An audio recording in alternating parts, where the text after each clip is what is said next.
इस वीडियो में हम लोग यूजीसी नेट का जो रिसेंटली एग्ज़ाम हुआ है इसके बारे में बात कर रहे हैं। जो ये एनटीए वाले होते हैं ये क्रोनोलॉजिकल ऑर्डर के जो है क्वेश्चंस सबसे ज़्यादा पूछते हैं और हम आज बात करते हैं एनटीए के क्रोनोलॉजिकल ऑर्डर के, क्योंकि ये क्या होता है कि 18 जून को एग्ज़ाम कंडक्ट करवाया जाता है और शाम को जब सभी बच्चे तब तक जब सभी अपने आंसर्स को चेक कर चुके होते हैं तो शाम को अचानक ये न्यूज़ आती है कि भाई ये जो एग्ज़ाम है ये तो लीक था।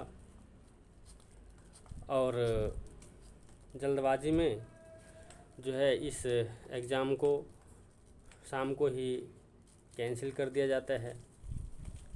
उसके बाद 19 जून को एक सीबीआई की जांच बिठाई जाती है कि भाई इसको सीबीआई जांच करेगी।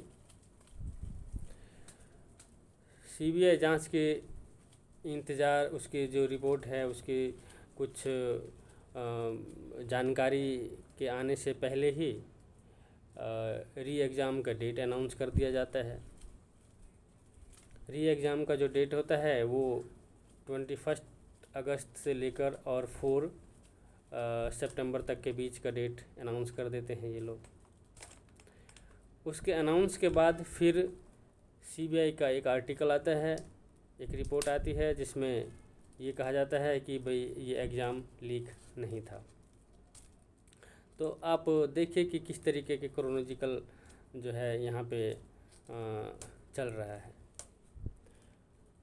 खैर, अब हम बात करते हैं कि जब सीबीआई ने ये रिपोर्ट दे ही दी है या ये आर्टिकल सीबीआई का आ ही गया है कि एग्ज़ाम लीक नहीं था, तो जब एग्ज़ाम लीक नहीं था तो अब इस एग्ज़ाम को दोबारा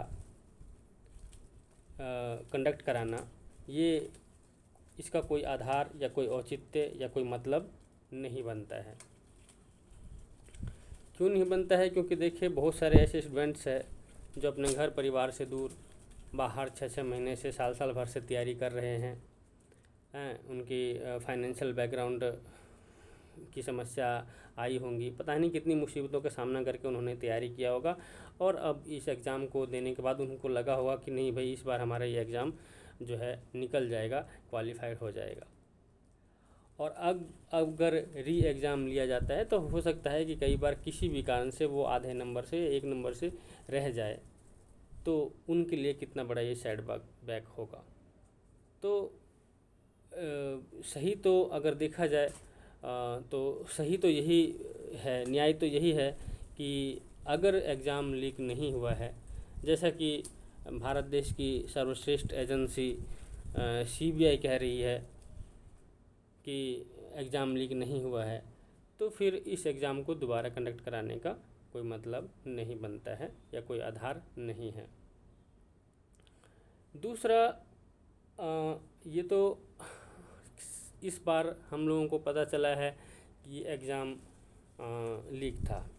इस बात की क्या गारंटी है जो पीछे कई एग्ज़ाम हुए हैं पिछले सालों, तो वो एग्ज़ाम लीक नहीं था। बस फ़र्क इतना है कि ये इस बार थोड़ा सा ये ज़्यादा मुखर होकर सामने आ गई है ये बात, और पहले कभी ये बात मुखर होकर सामने नहीं आई।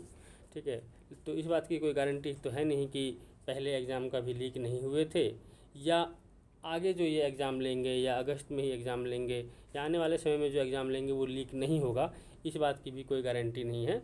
सिर्फ ये इतनी सी बात होती है कि कई बार क्या होता है कि ये कुछ इनके तथ्य सामने आ जाते हैं, कई बार ये चुपके अंदर ही रह जाती है। तो इसलिए इस बात को समाप्त कर देना चाहिए कि भाई ये एग्ज़ाम लीक था, ये था, वो था। सीबीआई ने रिपोर्ट दे दिया है कि भाई ये एग्ज़ाम लीक नहीं था, तो फिर दोबारा से एग्ज़ाम लेने का औचित्य नहीं बनता है। जो स्टूडेंट्स जिनका एग्ज़ाम अच्छा नहीं गया है, किसी भी कारण से अच्छा नहीं गया है, उन स्टूडेंट्स की, उन विद्यार्थियों की मांग ज़्यादा है कि भाई नहीं री एग्ज़ाम होना चाहिए। तो मुझे लगता है कि उन स्टूडेंट्स को जो है अगर अब री एग्ज़ाम हो भी जाएंगे 30-40 दिनों में, तब भी जो है आपकी तैयारी अच्छी नहीं है तो आप नहीं कर पाएंगे। इसको। तो इसलिए इससे अच्छा है कि आप री एग्ज़ाम की मांग के बजाय आप नेक्स्ट टाइम के मतलब दिसंबर के एग्ज़ाम के लिए प्रिपरेशन कीजिए, और इस बार जो है जो भी रिज़ल्ट आए उसको स्वीकार कीजिए। यही अब हमारे पास एक विकल्प रह जाता है। इसके अलावा अभी कोई दूसरा विकल्प नहीं है।